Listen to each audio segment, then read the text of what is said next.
وبلا ما نحس وليت أنا حتى أنا كنعطيه إشارات. مرات نلبس قصير قدامه، مرات نتعمد نحني باش يشوفني.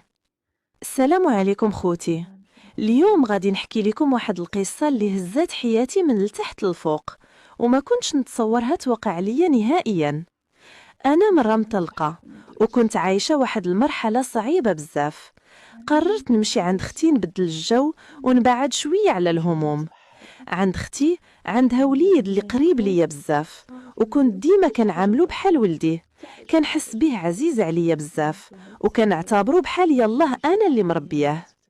ولكن مع الوقت حسيت شي تبديل في العلاقة بيناتنا. بدا يعاملني بطريقة مختلفة، ماشي بحال الأول.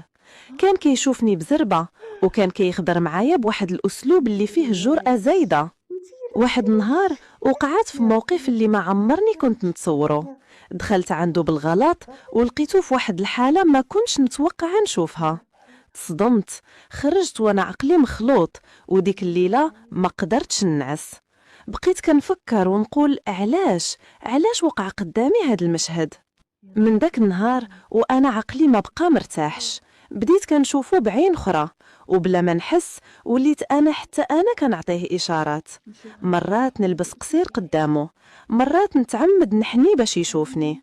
وكنت نضحك في الاول ونقول غير لعب، ولكن مع الوقت وليت انا اللي كنشجع في الغلط.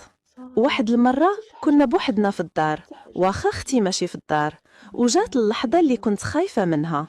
تقرب مني وانا بلا ما نحس لقيت راسي ساكتة وما قلتش لا. ومن تما تبدلت حياتي كلها. دابا وليت موالفة هاد العلاقة، وليت كنلقى راسي كنقلب على أسباب باش نكون أنا وهو بوحدنا. مرات كنمشي عندهم غير باش نشوفه، ومرات هو كيلقى طريقة يجي عندنا. أخوتي صدقوني، أنا ماشي فخورة بهاد الشي، بالعكس كنحس بالذنب وكنلوم راسي بزاف.